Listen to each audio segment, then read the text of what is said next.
ٹھیک ہے. اب وہ رائی کا دانہ جو ہے نا، حافظ عبد المنان نور پوری رحمۃ اللہ علیہ، ان کا نا ان کی ایک کتاب ہے خطبات نور پوری، اس میں انہوں نے اس رائی کے دانے کے برابر ایمان جو ہے نا، وہ جو ایمانیات ہے نا ہماری، ان کو شمار کیا ہے، جو ہماری دین کی بنیادیں ہیں. ٹھیک ہے. تو کسی بھی مذہب کے متعلق جاننے کے لیے سب سے پہلے یہ جانا جاتا ہے کہ ان کا اللہ کے متعلق کیا عقیدہ ہے، یہ خدا کو، اللہ کو کیسے مانتے ہیں. آلہ وصحبہ اجمعین، اما بعد، قال اللہ تعالی فی القرآن المجید والفرقان الحمید ان الدین عند اللہ الاسلام، وقال اللہ فی مقام آخر ومن یبتغی غیر الاسلام فلن يقبل منه، وقال الله في مقام آخر هو الذي أرسل رسوله بالهدى ودين الحق ليظهره على الدين كله. ہر قسم کی تعریف، کبریائی، بڑھائی اللہ مالک الملک کے لیے ہے، اور درود و سلام جناب محمد صلی اللہ علیہ وسلم کی ذات اقدس کے لیے. آج کا ہماری اس مجلس کا عنوان آپ کے علم میں ہی ہے کہ دنیا کے اندر جو مختلف مذاہب پائے جاتے ہیں ان کا ہم تعارف حاصل کریں گے. اس عنوان کے اوپر ایک اصطلاح استعمال کی جاتی ہے اس ٹاپک پہ، اسے کہتے ہیں تقابل ادیان.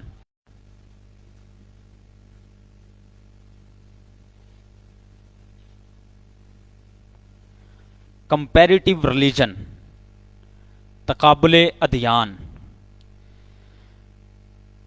عموماً دو لفظ بولے جاتے ہیں، ایک لفظ مذہب کا بولا جاتا ہے اور ایک لفظ دین استعمال کیا جاتا ہے.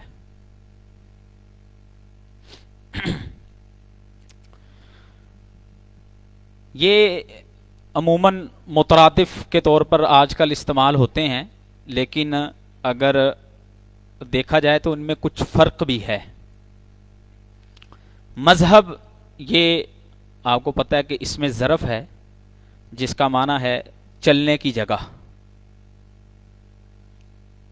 یہ لغوی اعتبار سے اس کا معنی ہے، اور اصطلاحی اعتبار سے مذہب جو ہے وہ ان اصول و ضوابط کو کہا جاتا ہے جن کے اوپر چل کر انسان اپنی زندگی بسر کر سکتا ہے.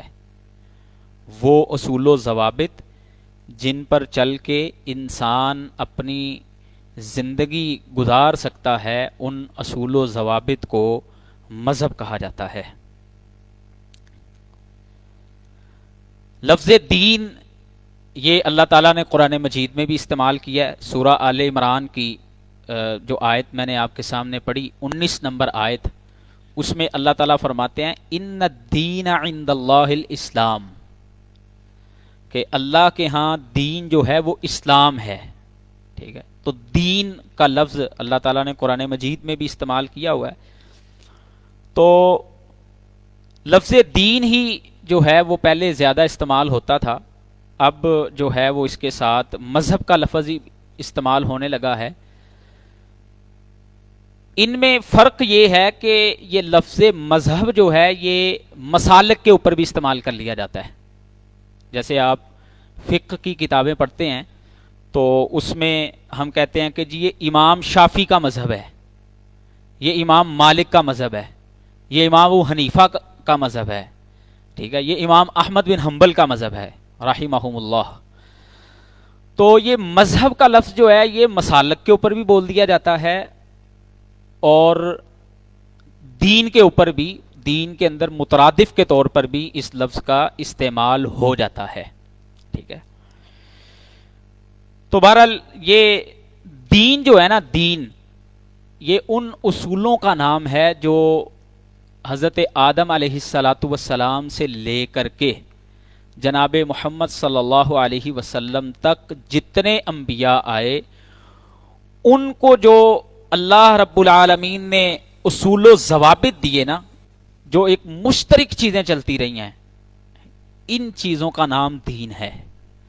توحید شروع سے توحید ہے، اس میں کبھی نسخ نہیں ہوا۔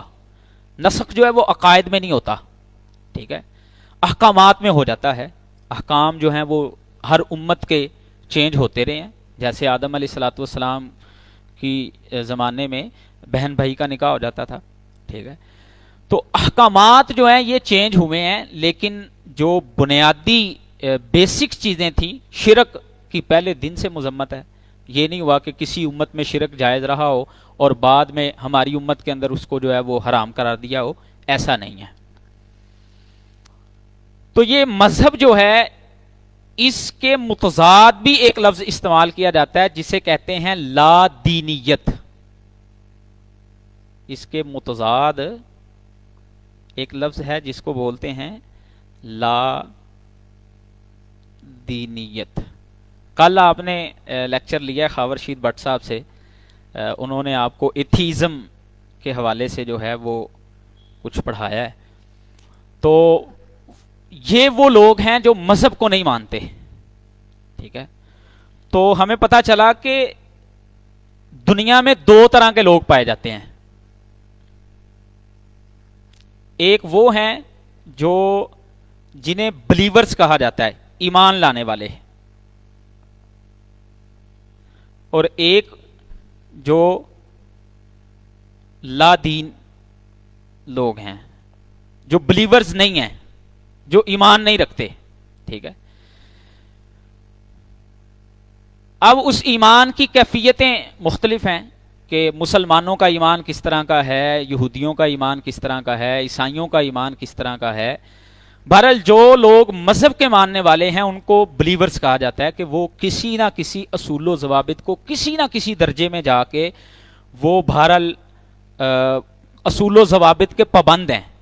لیکن جو لوگ مذہب کو نہیں مانتے، جو بلیو نہیں کرتے کسی چیز کے اوپر، جو لا دین ہیں، ان کے لیے ان کی عقل ہی مختار کل ہے کہ جس کو وہ جو سمجھیں۔ آج کے دور میں جو ایک فلسفہ ماڈرنزم کا اور پوسٹ ماڈرنزم کا چل رہا ہے کہ جس میں خیر اور شر وہی ہے جو آپ کی عقل کے نزدیک ہے۔ جس کو آپ کی عقل نے صحیح سمجھا وہ خیر ہے، جس کو آپ کی عقل کہتی ہے کہ یہ ٹھیک نہیں وہ شر ہے، ٹھیک ہے۔ اسی لیے ویسٹ کی زندگی کے اندر یا اس سے متاثر جو لوگ ہیں ہمارے یہاں پہ بھی جو پائے جاتے ہیں، ان کے ہاں اگر ایک لڑکا اور لڑکی آپس کی رضامندی سے جو مرضی کر لیں وہ ان کے ہاں غلط بات نہیں ہے، اور اگر کسی نے بغیر رضامندی کے گھور کے بھی دیکھ لیا تو ہراسمنٹ کا کیس ہوتا ہے یورپ میں، ٹھیک ہے۔ تو بات میں کر رہا تھا کہ ان کے نزدیک خیر اور شر وہ ہے جو ان کی عقل کے نزدیک ہے، اور ہمارے نزدیک خیر اور شر وہ ہے جو اللہ نے ہمارے لیے وحی کی صورت میں نازل کیا ہے، ٹھیک ہے۔ تو بہرحال یہ اپنا لفظ دین جو ہے اس کے کچھ مترادفات بھی اللہ تعالیٰ نے قرآن مجید میں کئی استعمال کیے ہیں۔ مثلا لفظ ملت اللہ تعالیٰ نے قرآن مجید میں سورہ آل عمران کی 95 کے اندر استعمال کیا ہے۔ اللہ کہتے ہیں قل صدق اللہ فاتبعوا ملت ابراہیم۔ تو یہاں پہ یہ ملت کا لفظ جو ہے دین کے مترادف کے طور پر استعمال کیا اللہ تعالیٰ نے۔ اسی طرح سبیل کا راستہ، سبیل کا لفظ جو ہے یہ بھی دین کے مترادفات میں سے ہے۔ یہ میں آپ کو دین کے مترادفات بتا رہا ہوں۔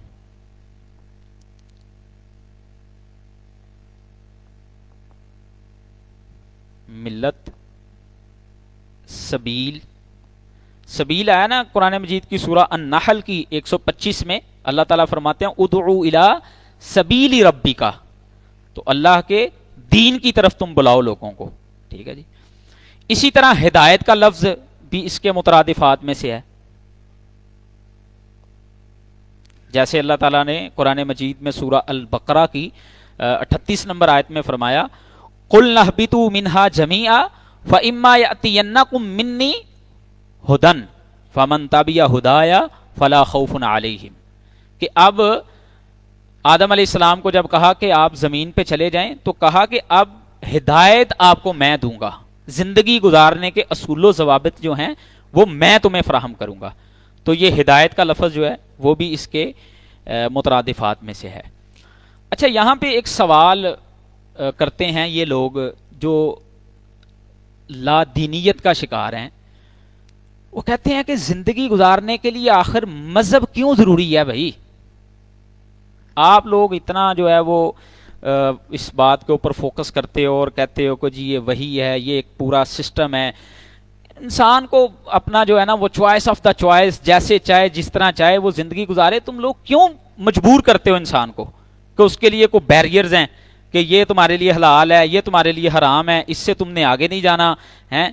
یہ مذہب کیوں ضروری ہے؟ آپ میں سے کو بھائی، مذہب کیوں ضروری ہے؟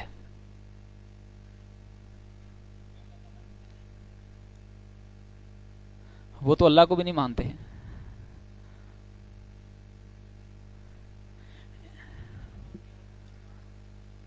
ہاں ٹھیک ہے، شاباش. وہاں پہ ہمیں بات کرنی پڑے گی عقل کے ساتھ. دیکھیں، اسلام نے ہمیں یہ تصور ضرور دیا ہے کہ تم عقل کو استعمال کرو دین کے تابع رکھتے ہوئے. ٹھیک ہے، عقل جو ہے وہ کل نہیں ہے، لیکن عقل کا استعمال، عقل کے ساتھ استدلال، یہ تو علماء کتابوں میں کرتے آئے ہیں نا شروع سے. تو اس کا جواب ہم ان لوگوں کو یہ دیتے ہیں کہ بھائی مذہب جو ہے نا وہ اس لیے ضروری ہے کہ انسان کی زندگی کا سٹرکچر وہ ایسا ہے کہ انسان انفرادی حیثیت سے دنیا میں سروائیو نہیں کر سکتا. انفرادی حیثیت سے ہم دنیا میں سروائیو نہیں کر سکتے. ہم موقع و موقع کئی موڑوں پہ ایک دوسرے کے محتاج ہیں. مثلا اگر میں نے علم حاصل کرنا ہے تو میں اپنے اساتذہ کا محتاج ہوں. ٹھیک ہے، ایک چھوٹا بچہ ہے، اس کی پرورش ہونی ہے، وہ اپنے والدین کا محتاج ہے. والدین بڑھاپے میں چلے گئے ہیں تو وہ بھی اولاد کے محتاج ہوتے ہیں. ٹھیک ہے، بہن بھائی، عزیز و اقارب، ہمارے دوست، یہ اللہ تعالیٰ نے ہماری زندگی کا سٹرکچر ایسا بنایا ہے جو اللہ کو نہیں بھی مانتا وہ بھی بہرحال اس چیز کو مانتا ہے کہ کوئی انسان انفرادی حیثیت سے دنیا میں سروائیو نہیں کر سکتا. اس کو بہرحال کسی دوسرے انسان کے ساتھ اپنا ضرورت پڑتی ہے دوسرے انسان کی. تو اب جب آپ نے کسی دوسرے انسان کے ساتھ معاملات کرنے ہیں تو آخر اس کی کوئی نہ کوئی تو بیس ہوگی نا، کوئی نہ کوئی تو بنیاد ہوگی نا. اور وہ بنیادیں اور وہ اصول جو ہیں وہ کون بنائے گا؟ وہ ایک ایسی ذات بنائے گی جو عقل کل رکھتی ہوگی اور جس کا علم جو ہے وہ سب سے اعلیٰ قسم کا اور ہر چیز کے بارے میں ہوگا. انسان، آپ کو پتہ ہے کوئی بھی ادارے ہوتے ہیں ان کی جو مینجمنٹیں ہوتی ہیں جو اس کو آرگنائز کر رہے ہوتے ہیں وہ اپنی عقل کے مطابق وہاں کے اصول و ضوابط کو بناتے ہیں. ٹھیک ہے، یعنی آپ نے یہاں پہ اگر ایڈمیشن لیا، آپ یہاں پہ آئے ہیں تو کچھ نہ کچھ فارمیلٹیز ہوئی ہوں گی کہ جی آپ نے ایک فارم فل کرنا ہے، ایسے کرنا ہے، یہ کرنا ہے. وہ اصول و ضوابط بنایا نا انہوں نے. تو ہو سکتا ہے انہوں نے جو اصول و ضوابط بنائے ہوئے ہیں میں ان کے ساتھ اختلاف کر لوں، میں کہوں کہ یہ نہیں، ایسے ہونا چاہیے. ٹھیک ہے، تو ان اصول و ضوابط کو جو انسان کی زندگی گزارنے کے لیے، جو معاشرتی زندگی، جو ہم نے ایک دوسرے کے ساتھ معاملات کرنے ہیں، اس کے لیے ہمیں ایک ایسی ذات کی ضرورت تھی کہ جو ہر اعتبار سے کامل ہوتی. انسان کی عقل تو کامل نہیں ہے. یہ آج تک دنیا کے کسی بھی انسان کا دعویٰ نہیں ہے کہ میری عقل جو ہے جی وہ کامل ہے. کوئی انسان یہ دعویٰ نہیں کر سکتا. مثلا ہم یہاں پہ ہی کھڑے کھڑے اگر میں آپ سے اس مارکر کے فوائد پوچھنا چاہوں، یہ وائٹ بورڈ کے فوائد پوچھنا چاہوں، تو آپ میں سے ہر بندے کا جواب علیحدہ ہوگا. ہر بندے نے اپنی عقل کے مطابق بتانا نا. تو انسان جو ہیں یہ بہرحال اس کام کے اندر محتاج تھے اور ظاہر ہے ہر انسان کا ایک بیک گراؤنڈ ہوتا ہے، وہ اس کے مطابق چیزوں کو سوچ رہا ہوتا ہے. میرا تعلق جس سوسائٹی کے ساتھ ہے، میں جس طرح کے لوگوں کے ساتھ اٹھتا بیٹھتا ہوں، میری سوچ اس طرح کی بن جاتی ہے. دوسرا انسان جس طرح کے لوگوں کے ساتھ اٹھتا بیٹھتا ہے، اس کی سوچ اس طرح کی بن جاتی ہے. ٹھیک ہے، تو یہاں پر ضرورت تھی ایک ایسے دستور کی، ایک ایسی چیز کی، ایسے اصول و ضوابط کی کہ جو ان کو بنائے اور اس کی عقل بھی درست ہو اور کامل بھی ہو. تو ہم ان لوگوں کو جواب دیتے ہیں کہ وہ ذات ہے جس کو ہم کریٹر کہتے ہیں اور جسے ہم اللہ کہتے ہیں. ٹھیک ہے، خاور صاحب آپ کو اس میں تفصیل سے پڑھائیں گے انشاءاللہ کہ ایتھیزم جو ہے وہ بھی لوگ بہرحال کسی نہ کسی درجے میں جا کے کسی نہ کسی چیز کو، وہ چاہے جو ہے وہ لا آف نیچر کو خدا مانتے ہوں، کسی نہ کسی چیز پہ جا کے وہ لوگ بھی جو ہیں وہ، چونکہ انسان کی عقل ہے نا، اس کی بریک لگ جاتی ہے وہاں جا کے. مثلا میری یہ دیکھنے کی صلاحیت ہے وہ ایک حد تک ہے، میری ایک سوچنے کی صلاحیت ہے وہ بھی ایک حد تک ہے. یہ ہمارے انسان ہونے کی دلیل ہے کہ ہماری کہیں نہ کہیں جا کے بریک لگ جاتی ہے، ہم اس سے آگے نہیں چل سکتے. ٹھیک ہے، تو یہ ہم ان لوگوں کو جواب دیتے ہیں کہ وہ جو دستور اور وہ جو اصول و ضوابط ہیں نا، جو ایک ایسی ذات نے بنائے ہیں جو انسانوں، کیونکہ یہ دیکھیں جو بھی بندہ کسی پروڈکٹ کو بناتا ہے نا، اس کے متعلق صحیح علم اور آگاہی اسی کو ہوتی ہے. مثلا یہ موبائل سیمسنگ کی کمپنی نے بنایا نا، تو جب یہ میں نے لیا تو اس کے ساتھ ایک پوری بک تھی کہ اس کو میں نے کیسے استعمال کرنا ہے.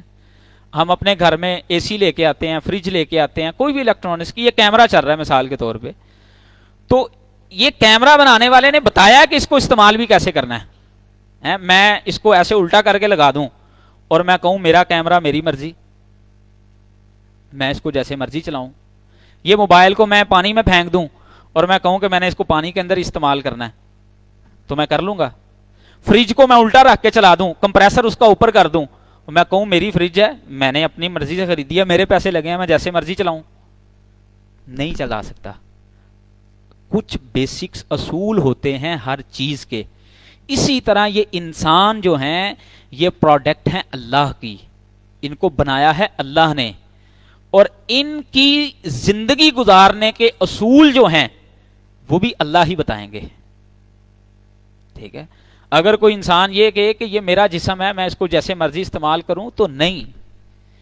اس کا ایک کریٹر ہے، اس کا ایک خالق ہے جس نے یہ وجود ہمیں دیا ہے، تو اس کے استعمال کے طریقے بھی وہ اللہ ہی ہمیں بتائیں گے.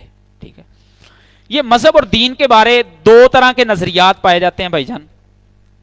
ایک نظریے کو بولا جاتا ہے ارتقائی نظریہ، اور ایک ہے ابتدائی نظریہ.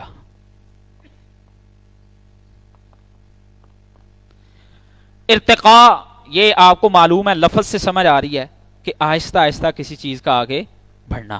ٹھیک ہے، ارتقائی نظریہ مذہب کے بارے یہ ہے کہ یہ جو لوگ مذہب کو نہیں مانتے نا، وہ یہ کہانی بنانے کی کوشش کرتے ہیں. وہ کہتے ہیں کہ جی یہ مذہب کوئی چیز نہیں تھا، بس ایک جو ہے وہ دھماکہ ہوا جس سے جو انسانیت بن گئی اور یہ خود بخود چل رہا ہے. تو بس انسان نا آہستہ آہستہ پھر جن چیزوں سے ڈرنا شروع ہو گیا نا، ان کو انسان اپنا خدا بنانے لگ گیا. جیسے آپ دیکھیں ہندو جو ہیں انہوں نے جو ہے وہ جانوروں کو خدا بنایا ہوا ہے اپنے لیے. ٹھیک ہے، کچھ لوگ ایسے تھے جو سورج کی پرستش کیا کرتے تھے. ٹھیک ہے، یعنی جس چیز کا ڈر انسانوں کے اندر بیٹھنا شروع ہوا نا، انسانوں نے اس کو اپنا خدا بنا لیا. اور ایک جسے اپنا جو ہے نا وہ نہ نظر آنے والی ذات، اس کا ڈر انسانوں نے اپنے اندر بنا کے اس کو جو ہے نا وہ اللہ کا نام دے دیا ہے، خدا کا نام دے دیا ہے. یہ لوگ جو ہیں ایک نظریہ بناتے ہیں، اسے ارتقائی نظریہ کہا جاتا ہے. ٹھیک ہے، اور ایک نظریہ ہے جس کو ابتدائی نظریہ کہا جاتا ہے. اور وہ ابتدائی نظریہ کیا ہے کہ جب اللہ رب العالمین نے پہلے انسان سیدنا آدم علیہ الصلاۃ والسلام کو اپنے ہاتھ سے بنایا، تو آدم علیہ الصلاۃ والسلام کو جب زمین پہ اتارا تو اس وقت آدم علیہ السلام کو فرمایا تھا یأتینکم منی ہدا، فمن تبع ہدایا فلا خوف علیہم، کہ اے آدم اب اس دنیا کے اندر زندگی گزارنے کے اصول تمہیں میں دوں گا. یعنی یہ ایسا نہیں ہے کہ جی آہستہ آہستہ جو ہے وہ انسان جن چیزوں سے ڈرتے گئے ان کو اپنے لیے خدا بناتے گئے، ایسا نہیں ہے، بلکہ پہلے دن سے جب اللہ رب العالمین نے آدم علیہ السلام کو بنایا تو آدم علیہ السلام کو فرمایا تھا کہ یأتینکم منی ہدا، یہ تہذیب اور یہ ثقافت اور یہ تمہارے زندگی گزارنے کے اصول، یہ سب کچھ جو ہے وہ اللہ کی طرف سے تمہیں ملیں گے. ٹھیک ہے، تو یہ اپنا ہمارا بیانیہ ہے کہ ہم مذہب کو کیوں مانتے ہیں، اور مذہب کے ابتدائی نظریے کو جو ہم مانتے ہیں اس کے ہمارے پاس ایویڈنس موجود ہیں، وہ تاریخی اعتبار سے بھی موجود ہیں اور وہ دلائل کے اعتبار سے بھی. انسان کی ہسٹری کا جب ہم مطالعہ کرتے ہیں، جب سے انسانیت کا آغاز ہوا ہے اس وقت سے لے کے آج تک، اور اسی طرح ہمارے پاس جو ہے وہ قرآن اور حدیث کے دلائل جو اپنی ذات میں ایک معجزہ ہیں، اور ان کے اسبات اور ان کو ہم کیسے ثابت کرتے ہیں یہ ایک علیحدہ موضوع ہے. بہرحال تو یہ اصولاً دنیا میں دو طرح کے لوگ ہیں، ایک وہ ہیں جو مذاہب کے ماننے والے ہیں، دین کے ماننے والے ہیں، ایک وہ ہیں جو دین کے ماننے والے نہیں ہیں. ٹھیک ہے، یہاں تک بات کلیئر ہے سب کو؟ کوئی سوال ہو کسی کا؟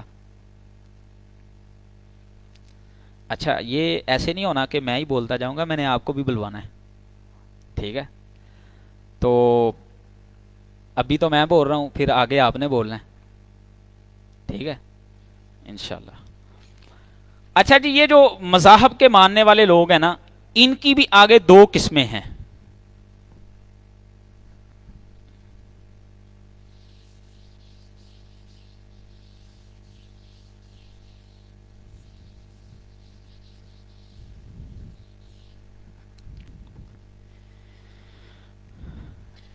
ایک ہیں الہامی مذاہب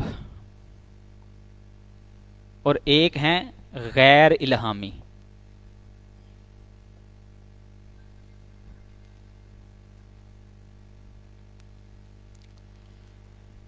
الہامی مذاہب کو جو ہے وہ ایک دوسرا نام دیا جاتا ہے سامی ادیان، اور تیسرا نام ان کو بعض لوگ سماوی ادیان بھی کہتے ہیں. ٹھیک ہے، اور انہیں اسی طرح غیر سامی اور غیر سماوی. یہ الہامی مذاہب وہ ہیں جو اللہ رب العالمین کی طرف سے نازل کردہ تھے، یعنی جو انبیاء اور نظریہ وحی کے قائل ہیں، جن کے اندر کسی نہ کسی درجے میں وحی کو مانا جاتا ہے، انبیاء کو مانا جاتا ہے.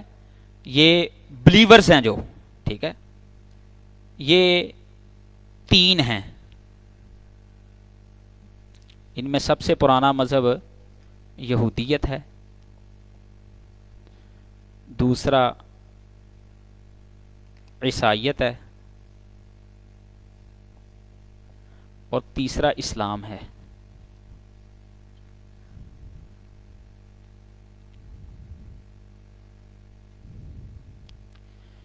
یہودیت، عیسائیت اور اسلام.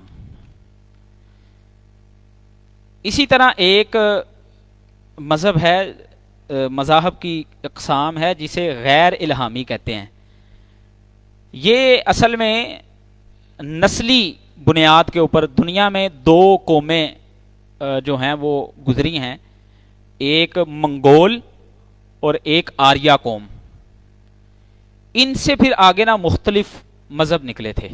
ٹھیک ہے، تو غیر الہامی مذاہب جو ہیں ان کو دو بڑے حصوں میں تقسیم کیا جاتا ہے. ایک کو کہا جاتا ہے منگولی مذاہب، یعنی جو منگول سے نکلے تھے نا. ارطغرل تو دیکھا ہوگا آپ سب نے، نہیں؟ شاید میں کوئی ایسا نیک انسان آج بھی ہے. آپ نے نہیں دیکھا؟ آپ تو پھر نیک آدمی ہیں یار، ماشاءاللہ. اور دوسرے ہیں آریہ جو قوم گزری ہے، اس سے جو مذاہب نکلے. منگولوں سے 3 مذہب نکلے تھے. ایک کو تاؤزم کہا جاتا ہے, دوسرے کو شنٹوازم, شنٹو شین کے ساتھ, اور تیسرے کو کنفیوشس.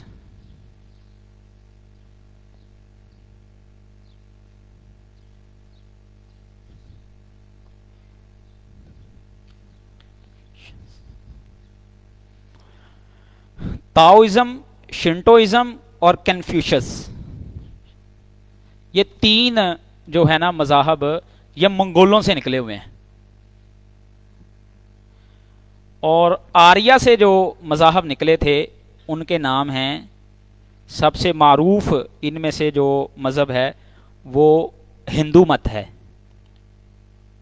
جسے آریہ دھرم بھی کہا جاتا ہے. اس کا دوسرا نام آریہ دھرم ہے. دوسرا ہے جی چین مت, اور یہ میں نیچے لکھ رہا ہوں کچھ, بدھ مت, اور چوتھا سکھ مت.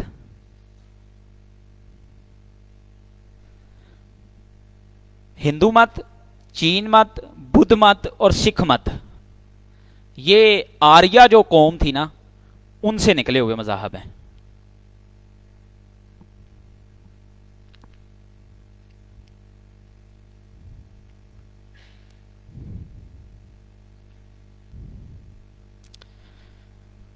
اچھا, ایک تیسری قسم جو آپ کو شاید کتابوں میں تو نہیں ملے گی, لیکن وہ کہتے ہیں نا کچھ چیزیں ہوتی ہیں جو سینہ بسینہ چلتی ہیں, وہ کتابوں میں نہیں لکھی ہوتی.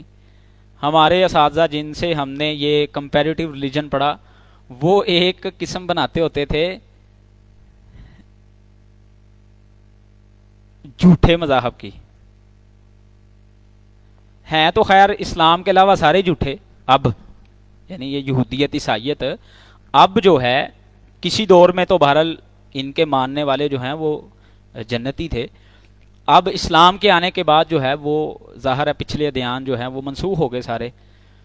اس میں جو ہمارے بر صغیر کے اندر 2 مذہب اب وہ مذہب کی صورت اختیار کر چکے ہوئے ہیں.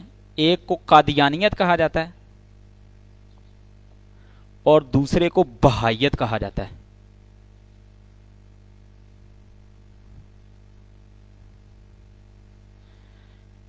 ان میں سے قادیانیوں کا چونکہ ہمارے ساتھ عموماً واسطہ پڑتا ہے, اور بہائیوں کا بہت کم ہی ہمارے ساتھ واسطہ پڑتا ہے, شاید کسی کو کبھی کو ملے ہوں, ہمیں تو ملتے رہتے ہیں ویسے. تو یہ دنیا کے اندر اس وقت جو مذاہب ہے نا وہ ہیں, اور اس وقت سب سے زیادہ جس مذہب کے ماننے والے ہیں وہ کون سا مذہب ہے؟ وہ عیسائیت ہے. اس کے بعد اسلام ہے, اور اس کے بعد ہندوازم, اور اس کے بعد پھر یہودیت ہے. ٹھیک ہے, یہ آپ اگر گوگل کریں نا تو وہ آپ کو ان کی ریشو بھی بتا دے گا کہ اس وقت دنیا کی 7 سے اوپر اور 8 کے قریب تقریباً اس وقت پوری دنیا کی 8 ارب کے قریب آبادی ہے. ان میں سے کتنے فیصد جو ہیں وہ عیسائیت کے ماننے والے ہیں, اور کتنے فیصد اسلام کے اور ہندو مت کے اور دیگر مذاہب کے جو ماننے والے ہیں, وہ گوگل آپ کو یہ ساری چیزیں بتا دے گا. اچھا جی, اب ہم اسلام کے متعلق تو ہم جانتے ہی ہیں, معلومات ہمیں بیسکس چیزوں کی ہے ہی. زیادہ ہم کوشش کریں گے یہودیت, عیسائیت, ہندو مت اور قادیانیت, ان کے ساتھ ہمارا کچھ نہ کچھ کسی نہ کسی درجے میں واسطہ دنیا میں پڑتا ہے. ہم ان کے متعلق جاننے کی کوشش کریں گے. ویسے اگر آپ تفصیل کے ساتھ اس پہ پڑھنا چاہیں تو کچھ کتابیں مارکیٹ سے مل جاتی ہیں. ہمارے میرا خیال اس وقت وفاق میں بھی کوئی کتاب انہوں نے ایڈ کر دی ہے اب سلفیہ کے نصاب میں بھی, جس میں مذاہب کو وہ پڑھایا جاتا ہے. تو کچھ بنیادی بیسکس جو چیزیں ہیں وہ ہمیں وہاں سے مل جاتی ہیں. تو ہم ان مذاہب کے متعلق کم از کم ان کے جو بنیادی عقائد ہیں اور بنیادی لٹریچر ہے اور جو ہمارا ان کے ساتھ اسلام کے ساتھ بنیادی اختلاف ہے، یہ ہم آج کی اس نشست میں اس کے ساتھ جاننے کی کوشش کریں گے. ٹھیک ہے، سب سے پہلے ہم آتے ہیں یہودیت کی طرف. یہ یہودیت جو مذہب ہے اس کے مختلف نام بھی ہیں. مثلا یہودیت جو ہے اس کے نام جو ہیں وہ میں اس کو مٹا دوں میں.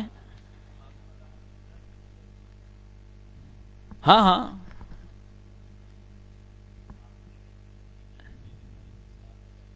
ہاں نہیں، جو ابراہیمی مذہب ہے نا وہ اس کو آپ آج کے دور کی زبان میں کہہ سکتے ہیں وحدت ادیان کا نظریہ. وحدت ادیان کا نظریہ وہ کیا ہے؟ وہ یہ ہے کہ انٹرنیشنل لیول پہ اس وقت کچھ لوگ یہ کام کر رہے ہیں کہ جیسے گرو نانک صاحب نے مسلمانوں اور ہندوؤں کا ایک مکسچر بنانے کی کوشش کی تھی نا، اسی طرح اب انٹرنیشنل لیول پہ کچھ این جی اوز اس کے اوپر کام کر رہی ہیں کہ یہودی، عیسائی اور مسلمانوں کو لے کے نا ایک مکسچر سا بنایا جائے. ٹھیک ہے، دیکھیں یہودیوں کا بھی دعویٰ ہے کہ ہم ابراہیمی ہیں، عیسائیوں کا بھی دعویٰ ہے کہ ہم ابراہیمی ہیں، اور مسلمانوں کا بھی دعویٰ ہے ہم ابراہیمی ہیں. اللہ تعالیٰ نے ہمیں قرآن مجید میں فرما دیا ہے ما کان ابراہیم یہودیم ولا نصرانیہ ولیکن کان حنیفا مسلما وما کان من المشرکین. اب یہ ہمارے پاس صرف دعویٰ نہیں ہے، اس کی ہمارے پاس دلیل بھی موجود ہے کہ ابراہیم علیہ السلام یہودی کیوں نہیں تھے. اور بھئی یہودیت تو شروع ہوئی ہے یہودا سے. یعقوب علیہ السلام کے 12 بیٹے تھے، ان میں سے ایک یہودا تھا اور اس سے یہودیت شروع ہوئی ہے. ابراہیم علیہ السلام تو یعقوب علیہ السلام سے دادا تھے، ان کے یعقوب علیہ السلام کے دادا تھے نا. اسحاق علیہ الصلوۃ والسلام، ابراہیم علیہ السلام کو اللہ نے 2 بیٹے دیے. بڑے بیٹے کا نام اسماعیل تھا اور چھوٹے کا نام اسحاق تھا. ٹھیک ہے، اور اسحاق علیہ الصلوۃ والسلام کو اللہ نے بیٹا دیا جس کا نام یعقوب علیہ السلام تھا، اور یعقوب علیہ الصلوۃ والسلام کو اللہ نے آگے 12 بیٹے دیے جو آج بنی اسرائیل کہلائے جاتے ہیں. ٹھیک ہے، ان میں سے ایک بیٹا تھا یہودا، اور یہ جو 12 قبائل تھے یہی آگے چل کے پھر یہودیت بنی. ٹھیک ہے، تو ابراہیم علیہ السلام تو ان سے کتنا عرصہ پہلے یہاں سے دنیا سے چلے گئے ہوئے ہیں، وہ کیسے یہودی ہو سکتے ہیں؟ یہ تو عقلی اعتبار سے بات ہے نا. اور عقیدے کے اعتبار سے ہمارے پاس دلیل کیا ہے کہ یہودی جو ہیں وہ عزیر علیہ السلام کو اللہ کا بیٹا کہتے ہیں، اور ابراہیم علیہ السلام تو دنیا میں مار اس لیے کھاتے رہے کہ توحید کی اور وحدانیت کی دعوت دیتے رہے. عقیدے کے اعتبار سے بھی ان کا دعویٰ غلط ہے اور تاریخی اعتبار سے بھی ان کا دعویٰ غلط ہے. اور اسی طرح عیسائیوں کا ہے کہ عیسائیت تو شروع ہوئی ہے حضرت عیسیٰ علیہ الصلوۃ والسلام سے. ٹھیک ہے، اور ابراہیم علیہ السلام تو اس سے کتنا عرصہ پہلے کے گزر گئے ہوئے ہیں. ہاں، اللہ تعالیٰ نے قرآن مجید میں یہ سوال کا جواب خود دیا ہے، جہاں پہ قرآن مجید میں سورہ البقرہ کے اندر ہی دوسرے پارے میں آتا ہے. اللہ فرماتے ہیں کہ ابراہیم علیہ السلام کے حقدار کون ہیں؟ ہادن نبی، یہ نبی ہے اور جو اس کی اتباع کرنے والے ہیں. یعنی ابراہیم علیہ الصلوۃ والسلام کے دیے ہوئے منہج اور ابراہیم علیہ السلام کے دیے ہوئے عقیدے کے جو فالوورز ہیں، جو ان کا وحدانیت کا ایک نظریہ تھا، اس کے جو ماننے والے ہیں وہ ابراہیمی ہیں، نہ کہ یہودی اور عیسائی. ٹھیک ہے، تو ہم کیوں ابراہیمی ہیں؟ ہم اس لیے ابراہیمی ہیں کہ ہم ابراہیم علیہ السلام کی سنتوں کے اوپر عمل کرنے والے ہیں. جو ابراہیم علیہ السلام کا منہج اور عقیدہ تھا ہم اس کے ماننے والے ہیں. ٹھیک ہے جی، لے جی ہم آتے ہیں یہودیت کی طرف.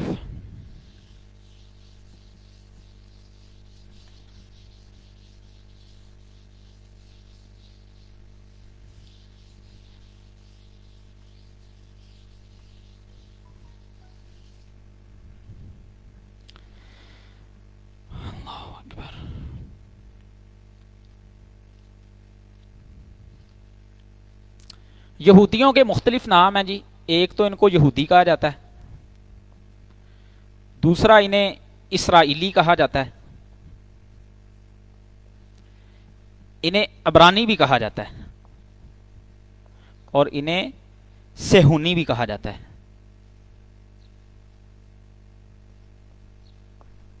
یہ چار ان کے مختلف نام ہیں. اچھا, انہیں یہودی کیوں کہا جاتا ہے؟ اس کی وجہ تسمیہ کیا ہے؟ اس کی وجہ تسمیہ دو بیان کی جاتی ہیں عموماً. پہلی وجہ تو وہی ہے جو ابھی ہم نے ڈسکس کی ہے کہ اللہ تعالیٰ نے یعقوب علیہ السلام کو 12 بیٹے دیے تھے, ان میں سے ایک کا نام یہودا تھا. ٹھیک ہے, یہ بنی اسرائیل کی اگر آپ ہسٹری پڑھیں نا تو تاریخ ہمیں بتاتی ہے کہ یہ 12 قبائل جو تھے نا, یہ 10 ایک سائڈ پہ ہو گئے تھے, 2 ایک سائڈ پہ ہو گئے تھے. یہودیوں کے فرقے بھی ہم تھوڑے سے دیکھیں گے تو یہ 12 قبائل آپس میں بکھر گئے تھے. ٹھیک ہے, اور ان 12 قبائل میں سے بعض لوگوں کا یہ بھی ریسرچ ہے کہ یہ ہمارے ہاں یہاں پہ جو ہمارے پختون بھائی ہیں نا, یہ انہی قبائل میں سے ایک قبیلہ جو گم ہو کے ادھر آ گیا تھا. یہ مرزا غلام احمد قادیانی نے بہرحال تحقیق پیش کی ہے اپنی کتابوں میں. تو بعض لوگ یہ بھی کہتے ہیں کہ اگر آپ ان کی شکلیں آپس میں دیکھیں غور سے, اور پٹھان جتنے ذہین ہوتے ہیں, چونکہ اس قوم نے اصل میں من سلوا کھایا ہوا ہے نا جو آسمان سے نازل ہوتا تھا, تو یہ بڑے ذہین ہوتے ہیں, یہ ان کی نسل سے چل رہے ہیں سارے. تو بہرحال یہ ایک نظریہ ہے. تو یہ 2 سلطنتوں کے اندر بٹ گئے تھے اور انہیں دنیا میں بڑی مار پڑی ہے. ایون کہ بخت نصر ایک بادشاہ گزرا ہے, اس کے زمانے میں تو ان کو اتنا مارا گیا تھا کہ ان کی ہیکل بھی تباہ ہو گئی تھی. یہ ہیکل سلیمانی جسے کہتے ہیں نا, یہ بھی تباہ ہو گئی تھی. اور ان کی بائبل تک جو ہے نا, کتاب ان کی تورات جو ہوتی تھی, یہ عام بندہ اس کو ہاتھ نہیں لگاتا تھا, اس کو صندوق کے اندر بند کر کے رکھتے ہوتے تھے. وہ تورات بھی ان کی ضائع ہو گئی تھی. اور پھر ان کے اندر بائبل نے ان کا نام عزرا بتایا ہے. ایک فقیہ تھے جنہیں ہم جو ہے وہ عزیر کہتے ہیں, انہوں نے اپنے حافظے کے بلبوتے پر یہ اپنا تورات لکھوائی تھی. اور ان کی اس نیکی کی وجہ سے ہی, ان کی تقوی پرہیزگاری میں غلو کرتے ہوئے, ان لوگوں نے عزیر علیہ السلام کو پھر اللہ کا بیٹا بنا دیا تھا. تو بہرحال یہودیوں کی وجہ تسمیہ ایک یہ ہے کہ یعقوب علیہ السلام کے 12 بیٹوں میں سے ایک کا نام یہودا تھا, اس کی طرف نسبت کرتے ہوئے انہیں یہودی کہا جاتا ہے. اور دوسری وجہ تسمیہ یہ ہے کہ آپ میں سے اکثر نے دیکھا ہوگا, آپ اگر آج بھی گوگل کریں جا کے, یہ ایک دیوار ہے, دیوار گریا جسے کہا جاتا ہے. اور یہودیوں کا کہنا یہ ہے کہ وہ سلیمان علیہ السلام نے جو مسجد بنائی تھی نا, یہ اس کا بچا ہوا حصہ ہے. وہ ہیکل ساری کی ساری تباہ ہو گئی تھی, اس کا بچا ہوا یہ حصہ دیوار ہے. یہ اس کے سامنے کھڑے ہو کے عبادت کرتے ہیں, ایسے کھڑے ہو کے نا, ایسے ایسے اپنے سر ہلا رہے ہوتے ہیں. ٹھیک ہے, اور ہادا یہودو, اس کو اگر آپ لغت سے ڈکشنری سے کھول کے دیکھیں تو اس کا معنی یہ ہے کہ تلاوت کے وقت اپنے سر کو ہلانا. تو لغوی اعتبار سے یہ جو ہمارے بچے حفظ کر رہے ہوتے ہیں بیٹھ کے, ان کو بھی ہم کہہ سکتے ہیں کہ یہ بیٹھ کے اپنے سر ہلا رہے ہیں. تو ہادا یہودو سے یہ بھی ٹھیک ہے, میں نے نہیں کہا, انہوں نے کہا ہے. ٹھیک ہے, بہرحال ایک وجہ تسمیہ ان کے یہودی ہونے کی یہ بھی بیان کی جاتی ہے. ٹھیک ہے, ان کو اسرائیلی کیوں کہا جاتا ہے؟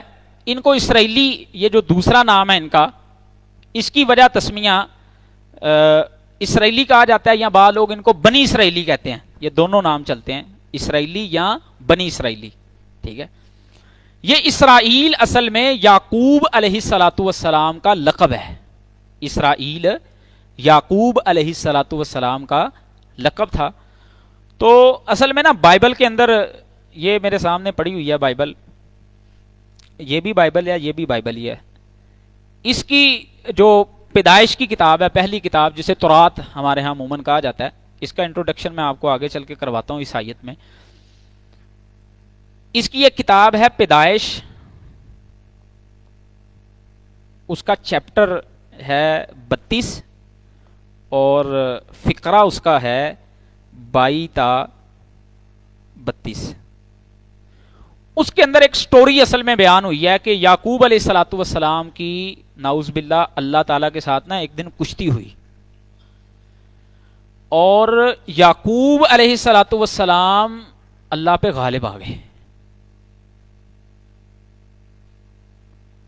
تو اس لیے اسرائیل یعقوب کو کہا جاتا ہے کہ وہ اللہ پر غالب آ گئے تھے،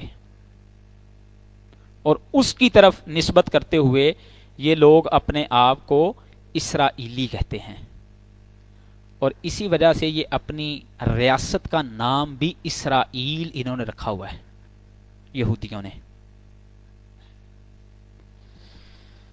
بہرحال ہمارے مطابق تو اسرائیل جو ہے یہ عبرانی زبان کا لفظ ہے، جس کا ترجمہ جو ہے یسرا ایل بنتا ہے، اور اس کا معنی ہے اللہ کا بندہ۔ یہ عبرانی زبان کا لفظ ہے اور اس کا معنی بنتا ہے اللہ کا بندہ۔ یعقوب علیہ السلام کا جو یہ لقب تھا اسرائیل، اس کا معنی اللہ کا بندہ ہے، ٹھیک ہے جی۔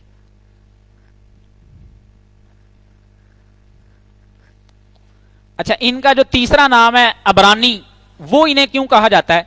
اس کی دو وجہ تسمیہ بیان کی جاتی ہیں۔ پہلی اس کی وجہ تسمیہ یہ ہے کہ ابراہیم علیہ السلام کا جو نسب نامہ بائبل کے اندر بیان ہوا ہے نا، اس کے اندر ایک بندہ آتا ہے جس کا نام تھا عبر۔ ابراہیم علیہ السلام کے نسب نامے میں ایک آدمی آتا ہے جس کا نام تھا عبر، ہاں عبرانی عین سے ہی ہے نا، تو اس کی طرف نسبت کرتے ہوئے انہیں عبرانی کہا جاتا ہے۔ ایک وجہ تسمیہ یہ بیان کی جاتی ہے۔ دوسرے قول کے مطابق یہ ہے کہ عبر یا عابر کا معنی ہوتا ہے کراس کرنے والا، پار کرنے والا۔ تو یہ دریائے فرات کراس کر کے آئے تھے کنعان سے۔ جب یہ کنعان سے آئے نا، تو یہ دریائے فرات جو راستے میں پڑتا تھا اس کو انہوں نے کراس کیا تھا، اس لیے ان کو عبرانی کہا جاتا ہے۔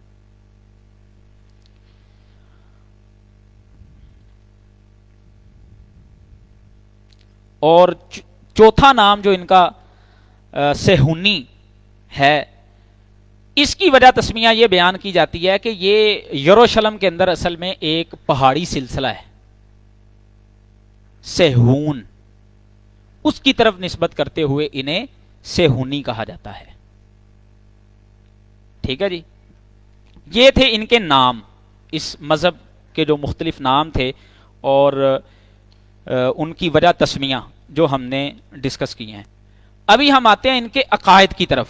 دیکھیں، کسی بھی مذہب کو جب اپنایا جاتا ہے یا مانا جاتا ہے تو بڑی بیس اس میں کر رہی ہوتی ہے اس کے عقائد۔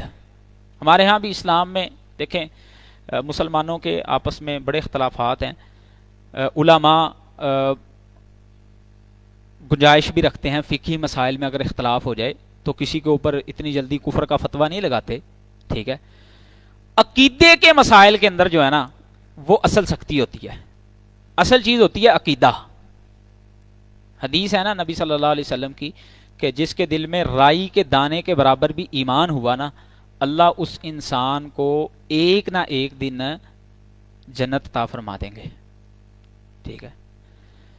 اب وہ رائی کا دانہ جو ہے نا، حافظ عبد المنان نور پوری رحمۃ اللہ علیہ، ان کا نا ان کی ایک کتاب ہے خطبات نور پوری، اس میں انہوں نے اس رائی کے دانے کے برابر ایمان جو ہے نا، وہ جو ایمانیات ہے نا ہماری، ان کو شمار کیا ہے، جو ہماری دین کی بنیادیں ہیں، ٹھیک ہے۔ تو کسی بھی مذہب کے متعلق جاننے کے لیے سب سے پہلے یہ جانا جاتا ہے کہ ان کا اللہ کے متعلق کیا عقیدہ ہے، یہ خدا کو، اللہ کو کیسے مانتے ہیں، ٹھیک ہے۔ پھر نبیوں کے متعلق ان کا کیا نظریہ ہے، ٹھیک ہے، اور اس مذہب کی تعلیمات کیا ہیں، ٹھیک ہے جی۔ تو اللہ رب العالمین کے متعلق ان کا عقیدہ جو ہے وہ کیا ہے؟ بائبل کی کتاب ہے پیدائش، اچھا ایک چیز آپ کو بتا دوں، یہ جو کتاب ہے نا بائبل، اس کے عموماً دو حصے ہیں. اس کا جو پہلا حصہ ہے نا، جسے ہمارے ہاں اولڈ ٹیسٹامنٹ کہا جاتا ہے، یہ یہودیوں کے ہاں حجت ہے. یہودی اس کو اپنے لیے حجت مانتے ہیں. اس کا پہلا حصہ جو ہے جسے اولڈ ٹیسٹامنٹ کہتے ہیں. اور عیسائی جو ہیں وہ پہلے حصے کو بھی مانتے ہیں اور دوسرے کو بھی مانتے ہیں. یعنی وہ تورات کو بھی مانتے ہیں اور انجیل کو بھی مانتے ہیں. ہمارے ہاں عموماً اس کے پہلے حصے کو تورات کہہ دیا جاتا ہے اور دوسرے حصے کو انجیل کہہ دیا جاتا ہے. ٹھیک ہے، لیکن اس میں جو موجودہ یہ چل رہی ہے، اس میں نہ تو ساری تورات ہے اور نہ ہی ساری انجیل ہے. بہرحال اس پہ ہم آگے چل کے بات کرتے ہیں، ہمارا اس کے متعلق نظریہ کیا ہے. تو پیدائش کی کتاب ہے، اس کا چیپٹر ہے 2 اور اس کی ورس ہے 1 تا 2. اس میں آتا ہے کہ خدا نے جب یہ ساری چیزوں کو 6 دن کے اندر بنایا تو 7ویں دن اللہ نے آرام کیا. 6 دن میں یہ ساری چیزوں کو بنایا. یہ ابھی ہم پڑھ لیتے ہیں اسے، آپ یہی نہ سمجھ رہے ہوں کہ پتہ نہیں. یہ دیکھیں، یہ پیدائش کی کتاب ہے، یہ پیدائش لکھا ہوا ہے اور یہ اس کا چیپٹر ہے 2. یہ اس کا نا چیپٹر لکھا ہوتا ہے اور اس کی 2 سے 1 تا 2 ہے. یہ ہے جی، کہتا سو آسمان اور زمین اور ان کے کل لشکر کا بنانا ختم ہوا اور خدا نے اپنے کام کو جسے وہ کرتا تھا 7ویں دن ختم کیا اور اپنے سارے کام سے جسے وہ کر رہا تھا 7ویں دن فارغ ہوا. اور خدا نے 7ویں دن کو برکت دی اور اسے مقدس ٹھہرایا، کیونکہ اس میں خدا ساری کائنات سے جسے اس نے پیدا کیا بنایا فارغ ہو گیا. ٹھیک ہے، یہاں پہ ہے کہ اللہ نے یہ زمین بنائی، یہ آسمان بنایا، اس میں جو کچھ تھا اس کو بنا کر کے وہ فارغ ہو گیا. اب یہ جو ہم دعویٰ کر رہے ہیں کہ لکھا ہوا ہے کہ آرام کرتا ہے، وہ دوسرے حوالے میں ہے. اس کا حوالہ بھی میں آپ کو لکھوا دیتا ہوں، خروج کی کتاب ہے، خروج جیم کے ساتھ، اس کا چیپٹر ہے 20 اور ورس ہے اس کی 11. اسی کے اندر کتاب ہے خروج کی.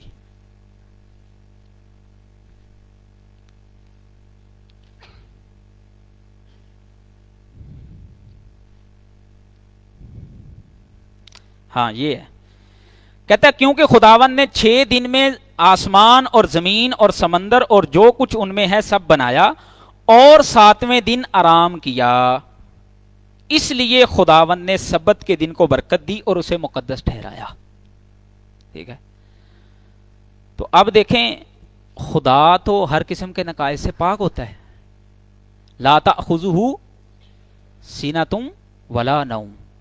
اللہ فرماتے ہیں قرآن مجید میں وَلَقَدْ خَلَقْنَا السَّمَاوَاتِ وَالْأَرْضَ وَمَا بَيْنَهُمَا فِي 6 أَيَّامٍ وَمَا مَسَّنَا مِن لُغُوبٍ. ہمیں کسی قسم کی تھکاوٹ نے نہیں چھوا. یہ تو نقص ہے، تھک جانا ایک نقص ہے، اور اللہ کی ذات نقائص سے پاک ہے. اور قرآن مجید میں ایک اور مقام پہ آتا ہے کہ کلو یومن ہوا فی شان، کہ وہ ہر روز کوئی نہ کوئی کام کرتا ہے.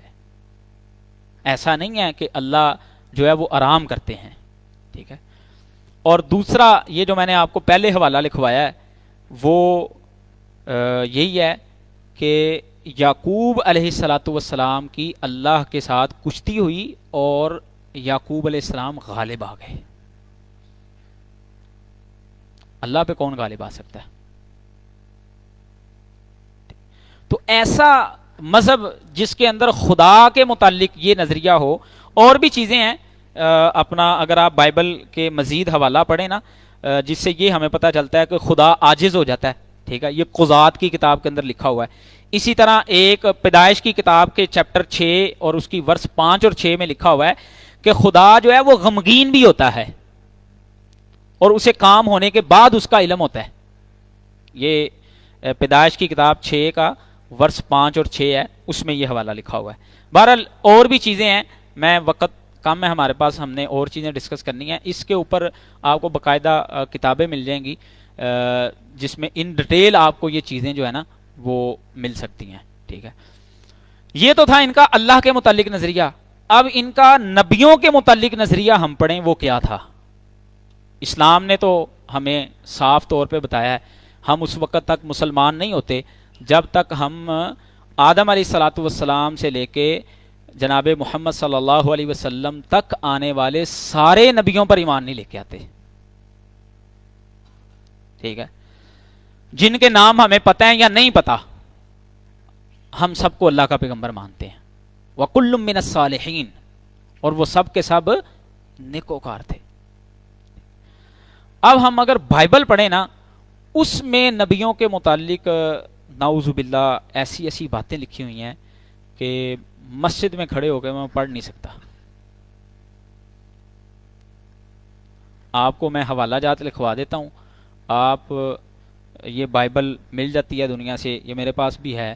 آپ بلکہ ویسٹ میں باقاعدہ ایک دفعہ ایک عورت نے کیس کیا اس کے اوپر کہ اس کتاب کے اوپر پابندی ہونی چاہیے، اس میں ایسی باتیں لکھی ہوئی ہیں جس کو ایک شریف آدمی اپنی فیملی میں بیٹھ کے پڑھ نہیں سکتا. مثلا نوح علیہ الصلاۃ والسلام کے متعلق لکھا ہوا ہے، پیدائش کی کتاب ہے،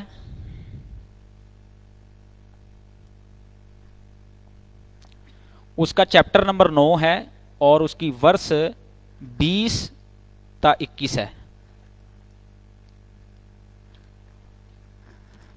اس میں یہ لکھا ہوا ہے کہ نعوذ باللہ نوح علیہ السلام نے انگور سے مے بنا کر پی، شراب. ٹھیک ہے، اور اتنی پی کہ وہ نشے میں دھت ہو گیا اور پھر وہ برہنہ پڑا رہا. ہے ہاں، انگور سے مے بنا کر پی اور اتنی پی کہ وہ نشے میں دھت ہو گیا اور وہ برہنہ پڑا رہا. اور نعوذ باللہ پیدائش کی کتاب کے اندر ہی اس کا چیپٹر 19 ہے اور اس کی ورس 33 تا 37 ہے. اس میں لوط علیہ الصلاۃ والسلام کے متعلق اتنی واہیات بات لکھی ہوئی ہے کہ نعوذ باللہ اس کا خلاصہ یہ ہے کہ انہوں نے اپنی بیٹیوں کے ساتھ ہم بستری کی اور ان سے پھر ان کی نسل آگے چلی. پیدائش 19 33 تا 37. ایک پادری سے ہم نے یہ سوال کیا یار یہ آپ کی کتاب میں یہ کچھ لکھا ہوا ہے، اللہ تعالیٰ جب عقل پہ پردہ ڈالتے ہیں نا، جو کافر ہوتے ہیں نا، اللہ کہتے ہیں نا ختم اللہ علی قلوبہم، کہ اللہ ان کے دلوں پر مہریں لگا دیتے ہیں. اور غشاوہ کیا آیت ہے آگے، غشاوہ، اللہ ان کی آنکھوں پہ پردے ڈال دیتے ہیں. اس نے پتہ آگے سے کیا جواب دیا، کہتا ہے اس میں بائبل کا کیا قصور ہے. ایک واقعہ ہوا، بائبل نے اسے کوٹ کر دیا. یعنی کہ وہ یہ سمجھتے ہیں کہ ایسے ہوا.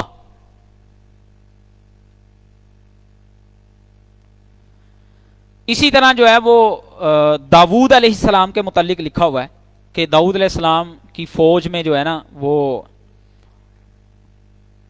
داؤد علیہ السلام کا حوالہ ہے، یہ حوالہ میں آپ کو لکھوا دوں، سمیول کی کتاب ہے، دوسرا سمیول اس کا چیپٹر 11 اور اس کی ورس ہے 2 تا 16.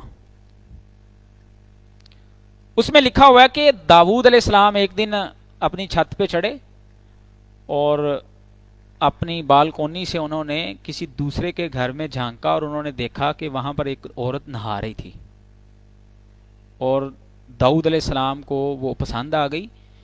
تو اس کا جو خاوند تھا وہ ان کی فوج کا ایک سپاہی تھا. تو انہوں نے اپنے سپہ سالار کو بلا کے کہا کہ جنگ میں اس کو تم آگے آگے رکھنا تاکہ یہ مر جائے اور میں اس کی بیوی کے ساتھ شادی کر لوں. اللہ کے نبی تو ایسے نہیں ہوتے. تو بائبل یہودیت جو نبیوں کے متعلق نظریہ پیش کرتی ہے اور جو تصویر پیش کرتی ہے وہ اتنی بھیانک ہے کہ کسی صورت بھی ہم یہ نہیں کہہ سکتے کہ یہ مذہب انسانی عقل، انسانی سوچ کے لحاظ سے ٹھیک ہے۔ اور اللہ تعالیٰ نے جو قرآن مجید میں فرمایا نا کہ وَلَا تَجِدَنَّ أَشَدَّ النَّاسِ عَدَاوَةً، ہاں اس طرح کی آیت ہے کہ ایمان والوں کے لیے سب سے بڑھ کر کے عداوت میں جو ہیں وہ یہودی ہیں۔ اس کا عملی مظہر بھی ہمیں نظر آتا ہے۔ صحیح بخاری کے اندر ایک حدیث ہے، اللہ کے نبی کے صحابی عبداللہ بن سلام یہودی عالم تھے بہت بڑے۔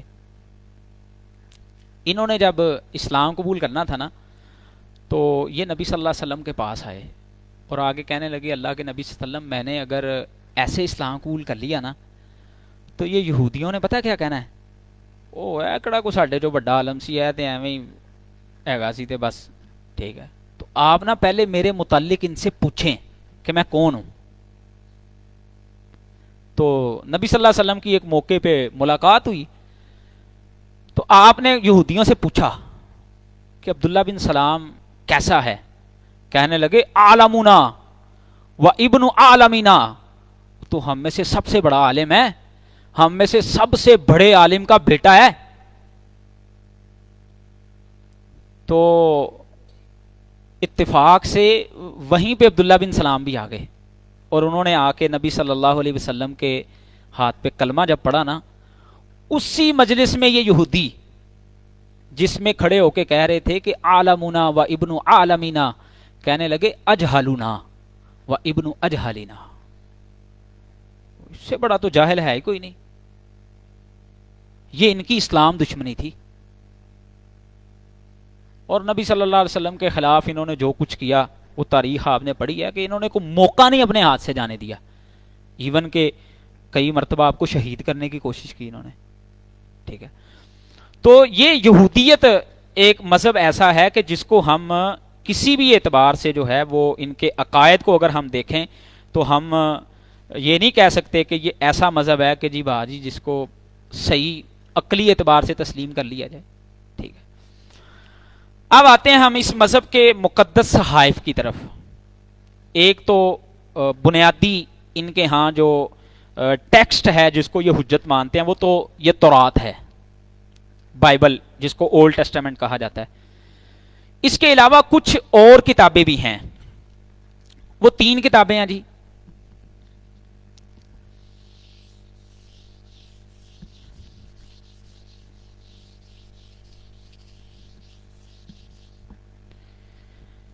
جن میں سے ایک کا نام ہے مشنا، دوسری کا نام ہے گیمارا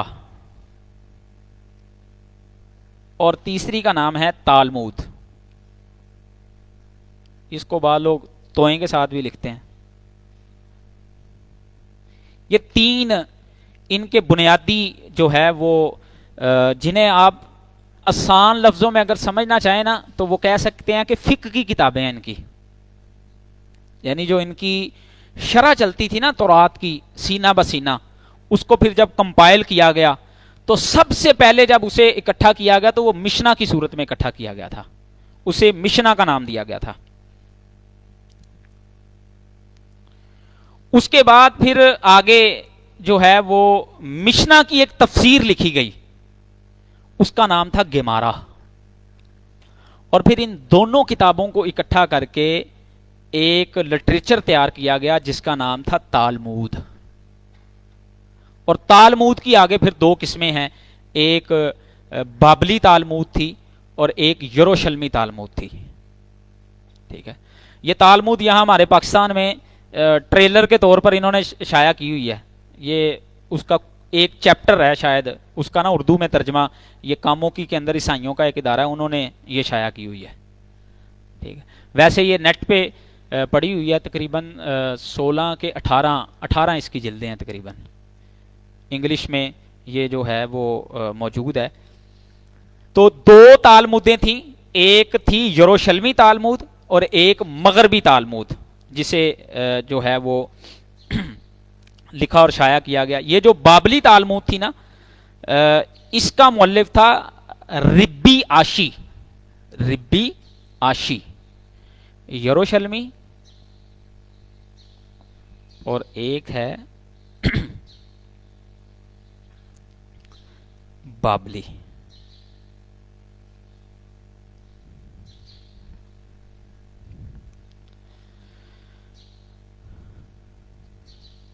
تو یہ ان کا جو ہے نا وہ لٹریچر ہے، اس کے اندر اپنا ان کو یہ اپنے ہاں حجت مانتے ہیں، جیسے ہمارے ہاں جو فقہی مذاہب کے ماننے والے ہیں ان کے ائمہ کی کتابیں جو ہیں وہ حجت ہوتی ہیں، دلیل ہوتی ہیں۔ ہاں جی، ربی عاشی،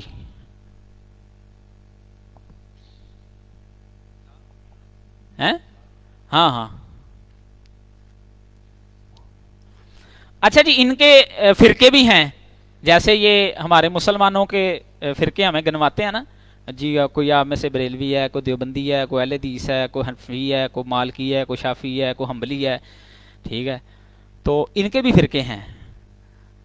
یہودیوں کے دو معروف فرقے ہیں، ویسے تو ہمارے ایک دوست ہیں کراچی سے، عبداللہ غازی کے نام سے وہ معروف ہیں، انہوں نے یہودی فرقوں کے اوپر ایک کتاب لکھی ہے، 500 سے 600 صفحات کی کتاب ہے، جس میں یہودیت کا ان ڈیٹیل انہوں نے تعارف کروایا ہے۔ اگر کوئی پڑھنا چاہے تو یہ کتاب آپ لے سکتے ہیں، یہودی فرقوں کا تعارف اسی نام سے ہے، عبداللہ غازی اس کے رائٹر ہیں۔ ان کے دو بڑے فرقے ہیں، ایک کو کہا جاتا ہے سامری اور دوسرے کو کہا جاتا ہے عبرانی۔ یہ سامری وہ نہیں ہے جو قرآن میں آیا ہے، یہ علیحدہ ہے، اور یہ سلطنت تھی باقاعدہ۔ یہودی تاریخ اگر آپ پڑھیں تو اس میں ایک سلطنت تھی جس کو سامری سلطنت کہا جاتا تھا، ٹھیک ہے؟ اچھا جی، ان کا آپس میں جو ڈفرنس ہے، جیسے یہ ہمیں گنواتے ہیں نا کہ جی تم میں سے کوئی یہاں ہاتھ رکھتا ہے، کوئی یہاں رکھتا ہے، کوئی ایسے کرتا ہے، کوئی آمین کہتا ہے، تو ان کے بھی بڑے آپس کے بنیادی اختلاف ہیں۔ مثلا یہ جو سامری فرقہ ہے نا، یہ صرف موسیٰ علیہ السلام کو نبی مانتا ہے، موسیٰ علیہ السلام کے بعد جتنے نبی آئے وہ کسی کو نبی نہیں مانتے، سامری، ٹھیک ہے؟ اسی طرح سامری جو ہیں یہ توریت صرف 5 کتابوں کو مانتے ہیں، یعنی اس اولڈ ٹیسٹامنٹ کی جو پہلی 5 کتابیں ہیں نا وہ صرف ان کو مانتے ہیں، اور کہتے ہیں کہ صرف وہ تورات ہے، باقی کتابوں کو وہ تورات کا حصہ نہیں مانتے، ٹھیک ہے؟ تیسری بات، یہ کوہ گریزم ایک جگہ ہے، اس کو کوہ گرزیم بھی پڑھتے ہیں بعض لوگ، کوہ زیم، یہ وہاں پر جا کے خدا کی عبادت کرتے ہیں۔ جو عبرانی یہودی ہیں وہ میں نے آپ کو بتایا تھا نا، وہ دیوار گریا کے سامنے جا کے عبادت کرتے ہیں۔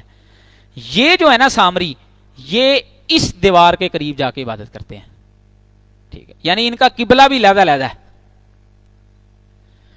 اور یہ جو سامری ہیں یہ موسیٰ علیہ الصلاۃ والسلام کی ہی واپسی کے منتظر ہیں۔ ان کے نزدیک یہ نظریہ پایا جاتا ہے کہ جو مسلمانوں میں، عیسائیوں میں اور یہودیوں میں ایک مشترکہ نظریہ ہے، ہم بھی ایک مسیح کے منتظر ہیں، عیسائی بھی ایک مسیح کے منتظر ہیں، اور یہ بھی مسیح کے منتظر ہیں، یہودی بھی۔ اور یہودیوں کا کہنا ہے کہ اس مسیح سے، اس فرقے کا، سامری فرقے کا کہنا ہے کہ اس مسیح سے مراد جو ہے نا وہ موسیٰ علیہ السلام ہے، موسیٰ علیہ السلام نے واپس آنا ہے، ٹھیک ہے؟ اور عبرانی فرقہ جو ہے وہ میں نے آپ کو جیسے بتایا کہ وہ ان کا قبلہ دیوار گریا ہے، اور وہ موسیٰ علیہ السلام کے علاوہ ایک مسیح کے منتظر ہیں۔ بائبل کے اندر یہ آتا ہے کہ جب عیسیٰ علیہ السلام آئے نا تو انہوں نے آ کے پوچھا تھا کہ آپ وہ نبی ہو، آپ مسیح ہو، آپ کون ہو، ٹھیک ہے؟ تو یہ بھی یعنی ایک مسیح کے منتظر ہیں، ٹھیک ہے؟ تو یہ ان کے دو بنیادی جو ہیں وہ بڑے فرقے ہیں جن کے فالوورز اس وقت دنیا میں موجود ہیں۔ تو یہ ان کے بنیادی اختلاف تھے جو میں نے آپ کے ساتھ ذکر کر دیے۔ ابھی ہم آتے ہیں دوسرے مذہب کی طرف۔ دوسرا جو اس وقت دنیا کا سب سے بڑا مذہب ہے اپنے فالوورز کے اعتبار سے، وہ عیسائیت ہے۔ اس مذہب کے مختلف نام ہیں، عیسائیت بھی اسے کہا جاتا ہے.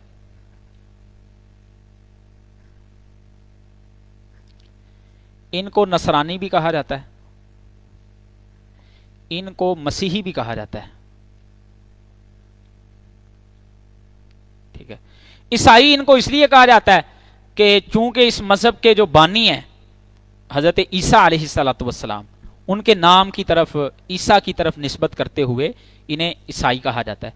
اور نصرانی انہیں اس لیے کہا جاتا ہے کہ مسیح علیہ الصلوۃ والسلام کی جو ولادت ہوئی تھی نا، وہ یروشلم کے اندر ایک علاقہ تھا، ناصرت نامی ایک بستی تھی جہاں پر ان کی ولادت ہوئی تھی، اس کی طرف نسبت کرتے ہوئے انہیں نصرانی کہا جاتا ہے. اور مسیحی انہیں اس لیے کہا جاتا ہے کہ حضرت عیسیٰ علیہ السلام کا ایک لقب جو ہے وہ مسیح بھی تھا. ٹھیک ہے. اس کی طرف نسبت کرتے ہوئے انہیں مسیحی کہہ دیا جاتا ہے. اچھا جی، ان کی کتاب جیسا میں نے پہلے بھی ذکر کیا تھا اس کا تعارف کرواتے ہیں. اس کتاب کو جو ہے نا وہ بائبل کہا جاتا ہے. اس کتاب کو کیا کہا جاتا ہے؟ بائبل. اس کا معنی کیا ہے؟ بائبل یہ یونانی زبان کا ایک لفظ ہے، ببلیا، یونانی، اس سے نکلا ہوا ہے جس کا معنی ہے کتاب، صحیفہ. لغوی اعتبار سے آپ کسی بھی کتاب کو بائبل کہہ سکتے ہیں، لیکن اب چونکہ یہ دنیا میں ایک ٹرم بن چکی ہے، ایک اصطلاح بن چکی ہے، تو اب جو ہے وہ اس کو کسی بھی کتاب کو ہم بائبل نہیں کہہ سکتے، کیونکہ اصطلاحی اعتبار سے اب اس کتاب کے اوپر بائبل کا نام استعمال کیا جاتا ہے. ٹھیک ہے. اس کتاب کے دو بڑے حصے ہیں. ایک کو جو ہے جی وہ کہا جاتا ہے پرانا عہد نامہ، اور ایک کو کہا جاتا ہے نیا عہد نامہ.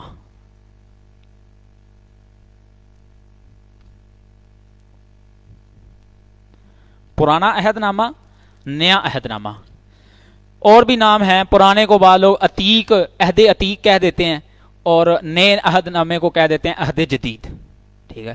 اور انگلش میں جو ہے وہ اولڈ ٹیسٹامنٹ اور نیو ٹیسٹامنٹ کہا جاتا ہے. ٹھیک ہے.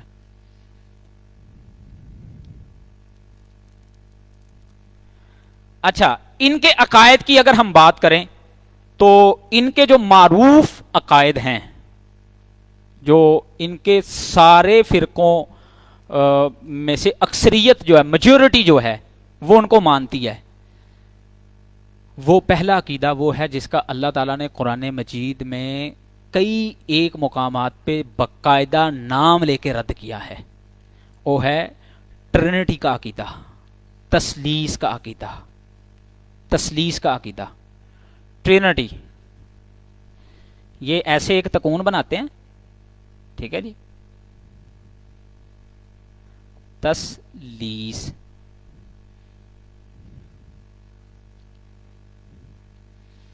اگر آپ قرآن مجید کی سورہ النساء کی 171 پڑھیں تو اس میں اللہ تعالیٰ نے اس عقیدے کا جو ہے وہ برملا طور پر رد کیا ہے. اور اسی طرح سورہ المائدہ کی اگر آپ 73 پڑھیں، سورہ النساء اس کی آیت نمبر ہے 171، اور المائدہ اس کی آیت ہے 73. اس میں اللہ رب العالمین نے باقاعدہ نام لے کے کہا ہے لَقَدْ كَفَرَ الَّذِينَ قَالُوا إِنَّ اللَّهَ ثالث ثلاثہ، کہ وہ لوگ جنہوں نے یہ کہا کہ اللہ جو ہے وہ تین میں سے تیسرا ہے، یہ لوگ کفر کرتے ہیں. ٹھیک ہے. اور آپ کا اگر ان میں سے کسی کے ساتھ واسطہ پڑے نا تو یہ اتنے اپنے عقائد کے اوپر پکے اور ڈھیٹ ہیں کہ یہ کہتے ہیں ہم تثلیث کو تو نہیں مانتے. آپ مسلمان کہتے ہو کہ ہم تثلیث کو، ہم کب تثلیث کو مانتے ہیں؟ ہم تو تثلیث فی التوحید کو مانتے ہیں. یعنی وہ تینوں مل کے ایک ہوتے ہیں. عقل مانتی ہے اس بات کو کہ ایک چیز یہ ہے، ایک چیز یہ ہے، اور ایک چیز یہ ہے. تینوں کا علیحدہ علیحدہ وجود ہے. وہ ایک دفعہ ہمارے پاس ایک عیسائی آیا، میتھ کا ٹیچر تھا، تو ہم نے اس سے سوال کیا یار آپ نے کیا بچوں کو میتھ پڑھانا ہے، آپ کا تو اپنا میتھ ٹھیک نہیں ہے۔ کہتا کیا بات کر رہے ہیں جی؟ میں نے کہا آپ کے مذہب میں ایسا نہیں ہے کہ 1 + 1 + 1 = 1، 3 مل کے 1 کا مطلب تو یہی بنتا ہے نا، 1 + 1 + 1 = 1۔ تمہارا اپنا میتھ ٹھیک نہیں، تم نے لوگوں کو کیا پڑھانا ہے؟ تو یہ ہے ان کا عقیدہ تثلیث کا، ٹھیک ہے۔ اچھا ایک بات پیچھے رہ گئی تھوڑی سی، وہ یہ کہ ہمارا اس کتاب کے متعلق عقیدہ کیا ہے، بائبل کے متعلق ہم مسلمان کیا نظریہ رکھتے ہیں۔ ہمارا مسلمانوں کا عقیدہ اور نظریہ یہ ہے، تھکتے نہیں گے، پھیرتے رکھ لینا نہیں تھے، میں دیکھ رہا ہوں چہرے جو ہے نا وہ دیکھیں کہ یہ کسی کے اوپر لازم نہیں ہے، اگر کوئی جانا چاہتا ہے تو جا سکتا ہے۔ ہوتا ہے نا بعض دفعہ وہ بندہ فیل کر رہا ہوتا ہے کہ یہ روزہ تو منو لگنا چاہیے، بولن میں دیا تسی دے ہو۔ اچھا بہرحال ہمارا عقیدہ اس کتاب کے متعلق کیا ہے جی؟ قرآن مجید میں اللہ تعالیٰ نے واضح طور پر ہمیں یہ عقیدہ دیا ہے، سورہ البقرہ کی 79 ہے، اس میں اللہ تعالیٰ فرماتے ہیں فَوَيْلٌ لِلَّذِينَ يَكْتُبُونَ الْكِتَابَ بِأَيْدِيهِمْ ثُمَّ يَقُولُونَ هَذَا مِنْ عِنْدِ اللَّهِ، ہلاکت ہے ایسے لوگوں کے لیے کہ جو اپنے ہاتھوں سے لکھتے ہیں اور پھر کہتے ہیں کہ یہ اللہ کی طرف سے ہے، ٹھیک ہے۔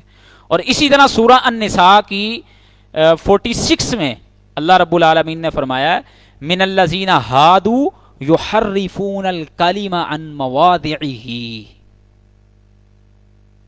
ٹھیک ہے۔ اور اس کتاب میں تحریف کی سب سے بڑی دلیل ان کے اپنے گھر میں ہے، تحریف ہونے کی سب سے بڑی دلیل ان کے اپنے گھروں میں موجود ہے، اور وہ کیا ہے؟ یہ میرے پاس نا 2 بائبلیں ہیں، ایک یہ ہے اور ایک یہ ہے۔ یہ کتاب ان کی جو سب سے پرانا ان کا فرقہ ہے نا، جسے رومن کیتھولک کہا جاتا ہے، یہ ان کی ہے، انہوں نے شائع کی ہوئی ہے۔ اور یہ ان کا ایک فرقہ تھا جس کو پروٹیسٹنٹ کہا جاتا ہے، یہ ان کی ہے۔ اب ایک آدھی آیت کا نہیں، پوری 7 کتابوں کا فرق ہے، پوری 7 کتابوں کا فرق ہے۔ اس کے اندر 7 کتابیں زائد ہیں اور اس میں 7 کتابیں کم ہیں، اس میں 7 کتابیں، فہرست آپ اگر نکال لیں گے نا اس کی، اس میں 7 کتابیں، بعد نے اس کو 6 بھی گنا ہے، وہ 1 اور 2 ہے مکابین کی کتاب، 6 یا 7 آپ کہہ لیں، اس میں زائد ہیں اس میں کم ہیں۔ اب ہمارا سوال یہ ہے کہ اگر دونوں الہامی ہیں، دونوں اللہ کی طرف سے ہیں، تو پھر یا اس بندے نے گڑبڑ کی ہے یا اس نے کی ہے، یا اس نے 7 اپنی طرف سے بڑھا دی ہیں یا اس نے وہ 7 نکال دی ہیں۔ قرآن مجید آپ جس مرضی مسجد سے جا کے لے لیں، اہل حدیثوں کی نہیں، دیوبندیوں کی، بریلویوں کی، ایون کہ اہل تشیع کی مسجد میں چلے جائیں، موجودہ آپ کو ان کے ہاں جو ٹیکسٹ ملے گا وہ اس کے اندر ایک حرف کی بھی تبدیلی نہیں ملے گی آپ کو، ٹھیک ہے۔ یہ میں آپ کو ان کے فرقوں کا تعارف کرواتا ہوں۔ ایک کو پروٹیسٹنٹ کہا جاتا ہے،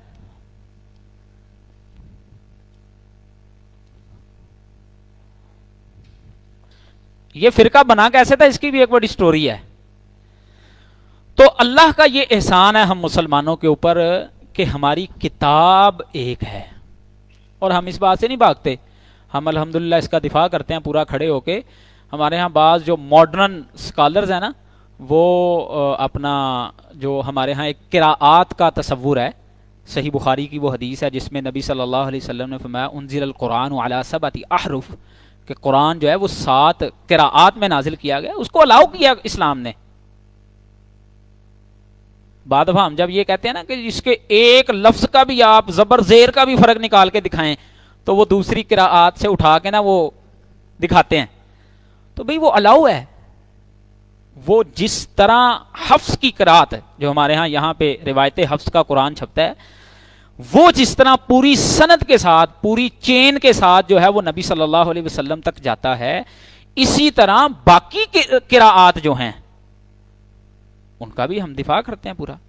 تو ماڈرن سکالرز ہیں بعض ہمارے جو اس بخاری کی روایت کا انکار کر کے نا اس سے جان چھڑاتے ہیں اور کہتے ہیں کہ جی وہ، لیکن یہ بات ٹھیک نہیں ہے، ہم صحیح بخاری کی اس حدیث کو مانتے ہیں.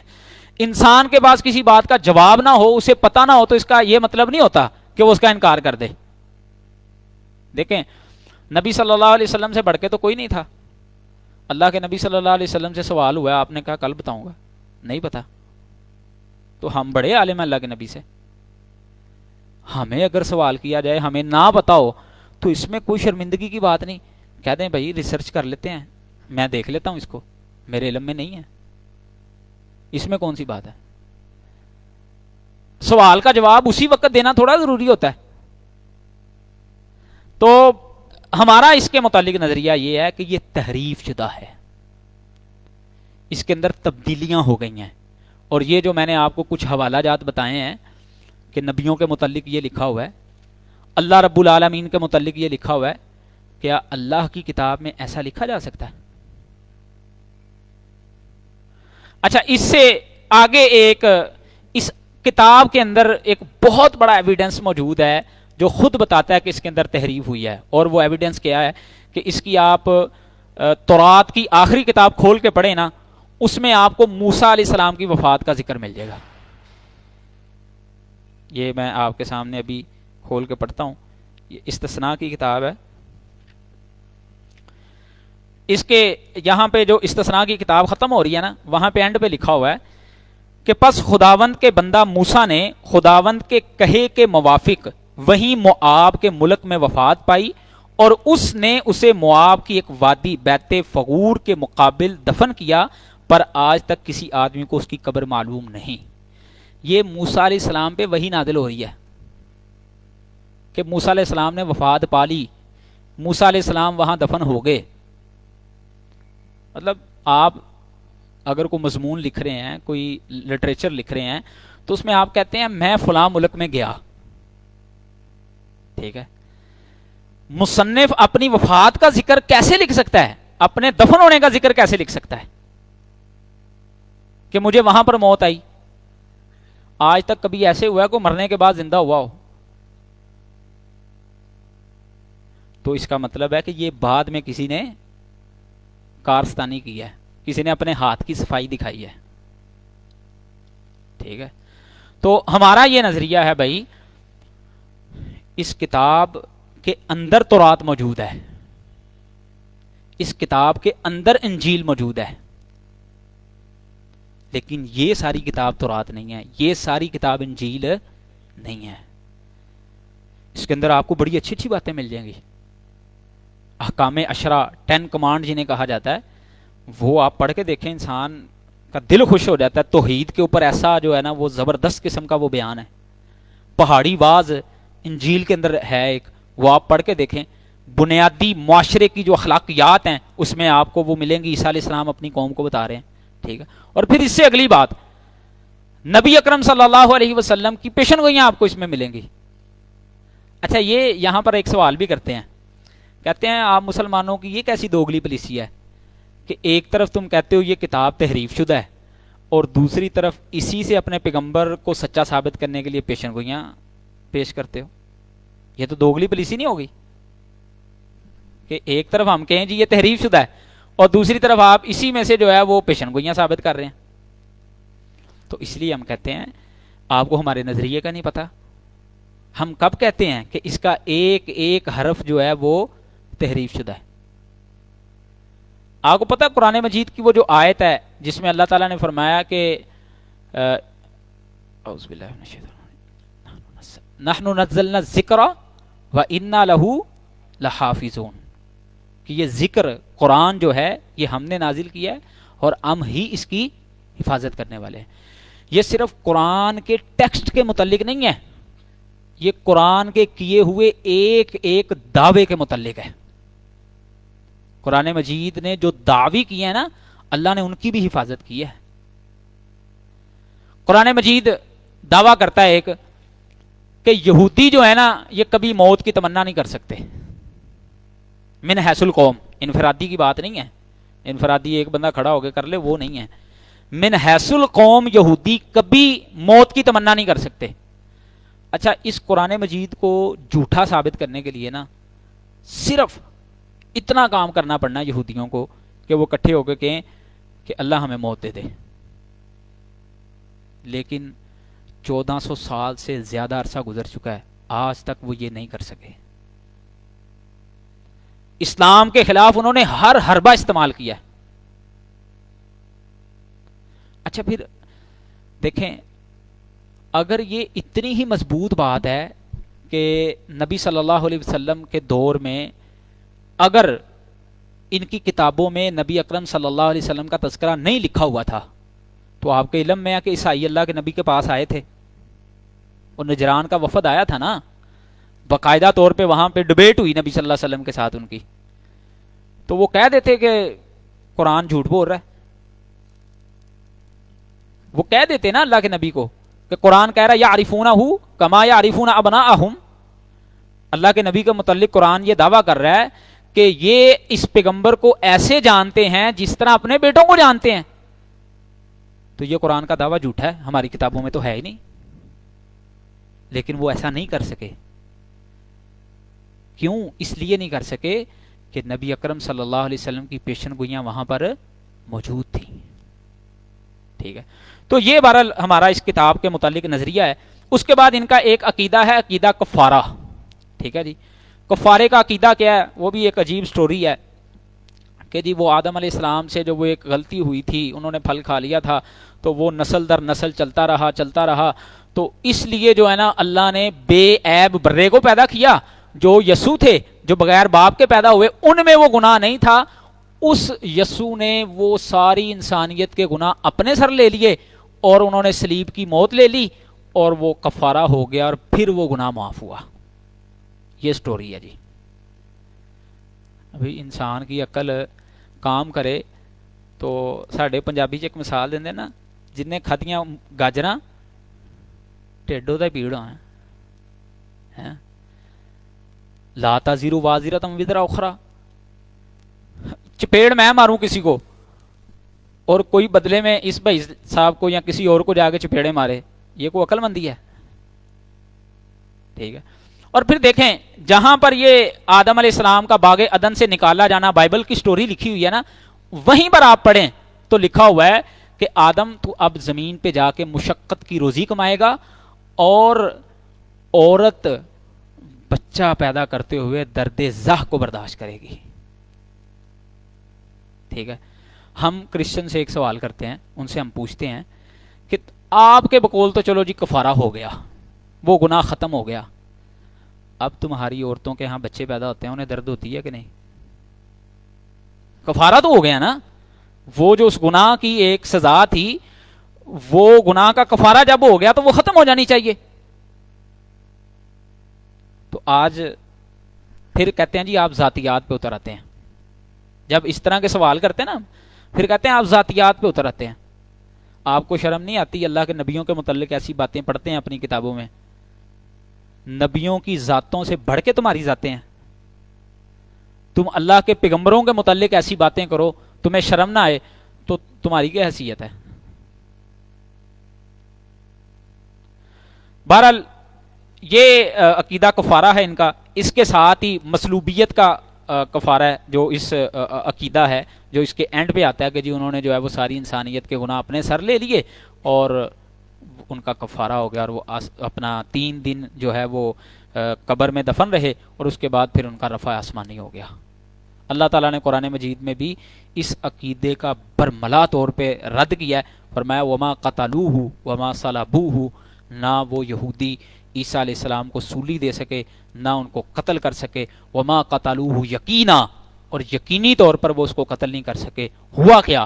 بر رفع اللہ الیہ، بلکہ اللہ نے ان کو اپنی طرف اٹھا لیا. ٹھیک ہے.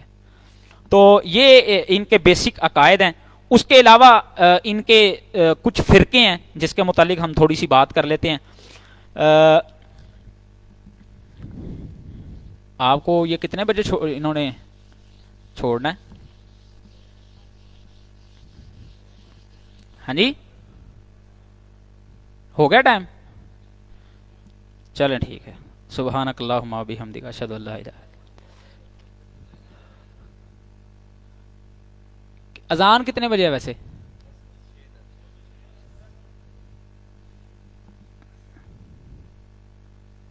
میرے پاس 55 منٹ ہو گئے ہیں. 53 ہوئے ہیں. اچھا آپ لوگوں نے ابھی وضو بھی کرنا ہوگا جا کے, کو دعائیں شوائیں بھی کرنی ہوں گی. 5 منٹ اور پڑھ لیں. اچھا جی. اچھا ان کا ایک فرقہ ہے جس کا نام جیسے میں نے آپ کو پہلے بتایا رومن کیتھولک ہے, ٹھیک ہے. دوسرا ہے پروٹیسٹنٹ. یہ ان کا سب سے پرانا فرقہ ہے, ٹھیک ہے. اور یہ پروٹیسٹنٹ جو ہیں یہ ایک بندہ تھا مارٹن لوتھر. اس نے جو ہے نا وہ ایک احتجاج کیا تھا. اس فرقے کے اندر اس کو آپ سادہ لفظوں میں سمجھنا چاہیں نا تو وہ یہ ہے کہ یہ مقلدین تھے. یہ کہتے تھے جو کلیسیا نے کہہ دیا نا, جو پادریوں نے آرڈر دے دیا وہی دین ہے. ہاں یہ بندہ اہل حدیث بن کے کھڑا ہوا. اس نے کہا یہ کیا بات ہے کہ امام صاحب کی بات ہی ماننی ہے صرف, نہیں ہم نے بائبل کی بات ماننی ہے, ٹھیک ہے. اس نے اس جو ایک کلیسیا کا جبر تھا نا اس کے خلاف احتجاج کیا تھا. اور احتجاج کو انگلش میں کیا کہتے ہیں؟ پروٹیسٹ. پروٹیسٹ سے اس کا نام اس فرقے کا پروٹیسٹنٹ پڑ گیا, ٹھیک ہے.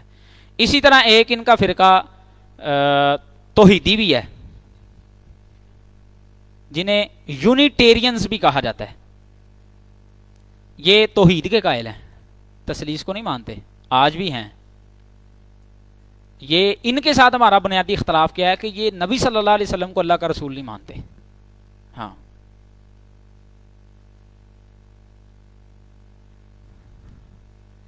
اصل بات یہ ہے. تو یہ جو ہمارا ان کے ساتھ بنیادی اختلاف ہے نا, یہ تثلیثیوں کے خلاف مناظرے بھی کرتے ہیں پاکستان میں. یعنی یہ توحید اور الوہیت وحدانیت میں سیم ہمارے والا موقف رکھتے ہیں, ٹھیک ہے. تو یہ ان کے کچھ مشہور فرقے ہیں, ان کے آپس کے کچھ اختلافات بھی ہیں. میں چاہ رہا تھا 2 منٹ اگر ہم قادیانیت کے اوپر بات کر لیتے, وہ بھی ہمارے ہاں ایک بڑا اہم جو ہے وہ سیگمنٹ ہوتا ہے, ہمیں ملتے ہیں یہ لوگ. قادیانی یہ غلام احمد قادیانی سے جی یہ فرقہ شروع ہوا تھا, ٹھیک ہے, جس کو مرزا غلام احمد قادیانی کہا جاتا تھا, ٹھیک ہے. یہ گرداسپور ہندوستان میں علاقہ تھا, اس کے ایک قصبہ قادیان کے اندر پیدا ہوا تھا, ٹھیک ہے. اس نے یہ اس کی کتابوں کا مجموعہ چھپا ہوا ہے روحانی خزائن کے نام سے. یہ 23 جلدوں میں جو ہے نا وہ اس کا یہ سیٹ ملتا ہے. اور اسی طرح اس کی ایک کتاب ہے تذکرہ, وہ ملتی ہے. مجموعہ اشتہارات ملتی ہے, ٹھیک ہے. مختلف اس کی ملفوظات کے نام سے ایک کتاب ہے, وہ ملتی ہے. بڑا اچھا خاصا لٹریچر ہے اس کا. اس کی ایک پوری ٹیم تھی جو سارا کچھ لکھتی ہوتی تھی اور بعد میں یہ اپنے نام سے چھاپتا تھا, جیسے آج بھی کئی لوگ ایسے کرتے ہیں. تو بہرحال یہ بندہ پیدا ہوا تھا جی 1839 یا 40 میں. 1839 یا 40 میں یہ بندہ پیدا ہوا, ٹھیک ہے. اس کے والد کا نام غلام احمد ولد مرتضی اور دادا کا نام عطا محمد تھا, ٹھیک ہے. اور اس کی ماں کا نام چراغ بی بی تھا, ٹھیک ہے. اور اس کی وفات جو ہے نا یہ 26 مئی 1908 کو ہوئی تھی. 26 مئی 1908 کو. یہ ہمارے لاہور میں ہی اسٹیشن کے قریب برانتھ روڈ ہے, اگر کسی نے دیکھا ہو تو وہاں پہ ایک احمدیہ بلڈنگ آج بھی موجود ہے, اس بلڈنگ کے اندر یہ مرا تھا. ہمارے ہاں وہ مشہور ہے نا کہ وہ مرزا واش روم میں مرا تھا, لیٹرین میں مرا تھا. یہ بات غلط ہے, جو بات انصاف کی ہمیں وہ کرنی چاہیے. سٹوری کیا تھی اصل میں کہ اس کو جو ہے نا وہ لوز موشن لگے ہوئے تھے, تو اس کی بیگم نے اس کے پخانہ کرنے کا انتظام جو ہے وہ چارپائی کے اوپر ہی کر دیا, ٹھیک ہے. تو وہ چارپائی پہ مرا تو لوگ کہتے ہیں جی وہ واش روم میں مرا تھا. ٹھیک ہے, بہرحال دھکے شاہی کرنی تو کر لو, کوئی بات نہیں. تو اس بندے نے مختلف دعوی کیے تھے. شروع میں اس نے مسیح موعود ہونے کا دعویٰ کیا, ٹھیک ہے, اور 1902 میں اس بندے نے کھل کر کے نبوت کا دعویٰ کر دیا تھا. 1902 میں اس نے کھل کے دعویٰ کیا. یہ اس کی کتاب روحانی خزائن ہے, اس کے اندر صفحہ نمبر 406 ہے اس کا. یہ لکھا ہوا ہے, کہتا ہے جی غرض اس حصہ کثیر وحی اور امور غیبیہ میں اس امت میں سے میں ایک ہی فرد مخصوص ہوں, اور جس قدر مجھ سے پہلے اولیاء اور ابدال اور اقطاب اس امت میں سے گزر چکے ہیں ان کو یہ حصہ کثیر اس نعمت کا نہیں دیا گیا, پس اس وجہ سے نبی کا نام پانے کے لیے میں ہی مخصوص کیا گیا. روحانی خزائن ہے, اس کی جلد 22 ہے اور صفحہ نمبر 407 ہے.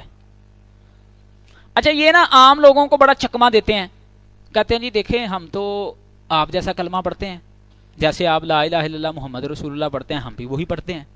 ٹھیک ہے, او بھائی تم لا الہ الا اللہ محمد رسول اللہ تو پڑھتے ہو, لیکن محمد رسول اللہ سے مراد کیا لیتے ہو؟